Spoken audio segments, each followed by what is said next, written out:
It's become a common notion within the self-improvement space that we must disregard our egos. Authors such as Ryan Holiday came out with books like Ego is the Enemy. And while it is a great book, one which I will highly recommend to anybody watching this, I feel as if he misses some nuance about our egos and how they can actually help us achieve our goals. You see, Blue Lock is a perfect example of how we can use our ego to our advantage. Before joining Blue Lock, Isagi knew deep down that he wanted to be great. However, he was always the type of teammate to leave it to others. However, in watching Isagi's development, we begin to learn alongside him that there is value in what we can do for a team and we can achieve great things. We don't always need to pass the ball. Sometimes we can allow our ego to show us and the world that we can achieve whatever we want. Here we go again. Just some crazy guy on YouTube telling us that we should be like this anime character, that anime character, when we live in the real world. But hold on, just let me cook, because there are real and tangible lessons that we can gain from characters like I described in my last video and characters from Blue Lock. So just hear me out. Now, I want to clarify that there are, in fact, instances where our egos will hold us back. An unhealthy, toxic, and even unchecked ego says things such as, I can never be wrong. My methods are superior to yours and they're also true and the only methods. And also just being an individual who cannot receive any feedback. You're just allergic to constructive criticism and you take everything personally. This is dangerous because it puts you in a fixed mindset and you can't really self-improve with a fixed mindset.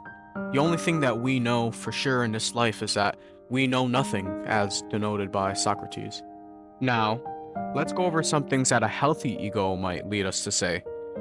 Who are you to tell me that I can't achieve my dreams? I refuse to lose, and I will find another way. Even in my own self-improvement journey, I've had individuals tell me who they think that I should be, and it's really my ego that allows me to say no.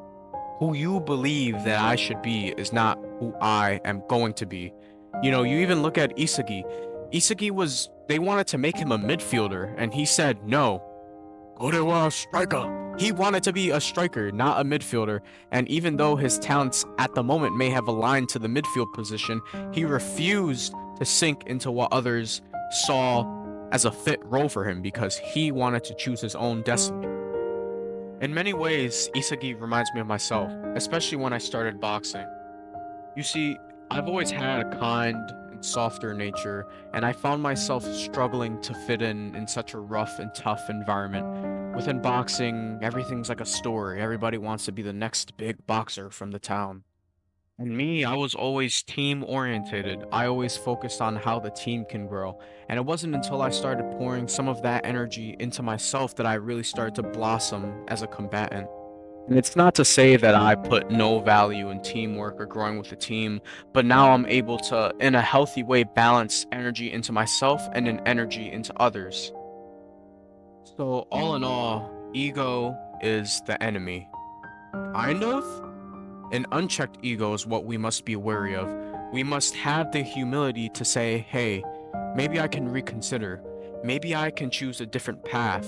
Miyamoto Musashi says that there are multiple paths to the peak of the mountain. There is no one proper way. We must have the humility to allow ourselves to be wrong, but we must also have the rigidness to allow ourselves to say, no, you cannot tell me who I need to be, or no, you cannot dissuade me from my journey. Regardless, I just want to say that I'm thankful to all of you. It's currently Thanksgiving when I'm recording this, and I'm really proud of myself, and I'm really grateful for everybody who's been texting me on socials and asking me any questions. You guys mean the world to me, and that's what this is all about. So, with that being said, have a great day.